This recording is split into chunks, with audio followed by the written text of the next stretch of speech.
probably wasn't the best effort from the team on the weekend. Is this sort of like the byproduct of a young side? You take one step forward, two steps back?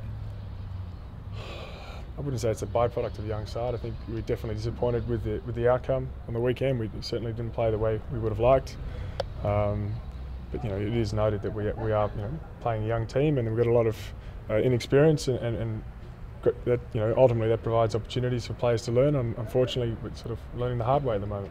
Yeah, I suppose more going on along that inconsistency. I mean, you had such a great effort the week before against Geelong, and then, as you said, put in a poor performance on this weekend. Yeah.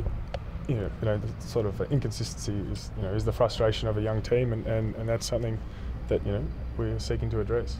What were you disappointed with, Will? Because I think I read that you won the contested ball and pretty close in the inside 50s. Where did they stitch you up? Oh, look, you can get lost in good stats and bad stats, but if you watch the game, you see that we didn't use the ball very well, and they we're pretty strong in most areas of the ground, and I don't think there's much point to highlight statistics. I think if you look at a lot of the good teams, they're not number one in any sort of statistic. They cover most areas of the ground and importantly win the contests that matter, and I just don't think we did that on the weekend. What do you make of the Kangas?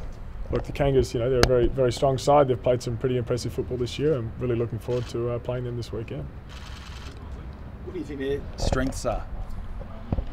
Well, I've just come out of the reviews, so I can reel off a couple of them. But they're playing some good attacking football, and we've got some strong strong players up forward that'll take marks and kick goals, and they're a much improved side. There's obviously, even though it is frustrating as you said, there's still so much to sort of keep you pleased about, I suppose, with the performance of the guys. They keep going in and they keep having a shot. Oh, definitely. We're upbeat about the direction we're going, and there's a lot of exceptional young talent at our footy club that need time to develop and mature, and there's always positives from each week. Clay Smith was exceptional on the weekend, and it was a really standout performance by him, and each week we'll find that, and it's when we all click and everybody plays well and contributes evenly that we'll win some games of football and continue to win games of footy. So we're definitely upbeat about the direction we're going. You have a chance to get a couple of senior boys back? Yeah, definitely. Good chance this week to get a few boys back, which will be exciting. Missed having Bob in the forward line and Gia running around up there as well, so it'd be great to have some experience back.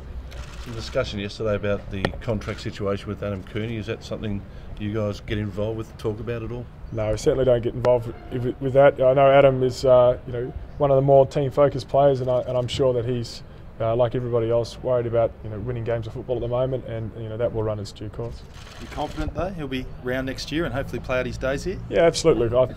Adam got drafted the year after me. I spent a lot of time with Adam, and I know that he likes it out here, and he's been playing good football, and I'm adamant that that's what he's focusing on at the moment. His form's been really pleasing, hasn't it? He seems to have turned the corner with that troublesome knee that we've all heard so much about. Yeah, I think that's been paramount to his performance. He's had some troubles in the past, not being able to train and not being able to play as he would have liked, but now he's his body's returning to better condition, and we're all benefiting from that. In your own form, you have certainly had a really consistent start to the year. Yeah, it'd be nice to take a few marks and kick a few goals and do something other than just sort of hitting the ball down to Tom Liberatore each week. But ultimately, if we can sing the song at the end of the day on the weekend, that'd be the most enjoyable thing. Any thoughts on the adjudication of marking contests? Plenty of thoughts. Yeah, absolutely. I don't think my thoughts are the ones that people are most concerned for. It'd be nice to have some. I think it's just best that the people that are most important sort that out, and we as players just listen to the whistle on the weekend and try our best to mark the ball and not worry about much else. But you're confused like everyone else? Well, they're your words, not mine. I haven't been put in enough positions to take enough marks to create enough confusion, but ultimately you want to be able to just, in my opinion, push someone out of the way and take the mark and use your strength and use your size, and I'm sure that's what all the adjudicators are trying to figure out at the moment. Is that being taken away from you, Will? I'm not trying to get you in stripe, but you are a strong player. That's one of the assets you bring. Under the new rules, can you not use your strength against a weaker opponent?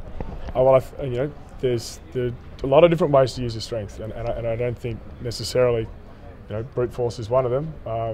I think just your ability to put yourself in the drop of the ball and in the right place at the right time. That takes skill, and and a lot of nous, and the good contested mark plays. You'll see that each week.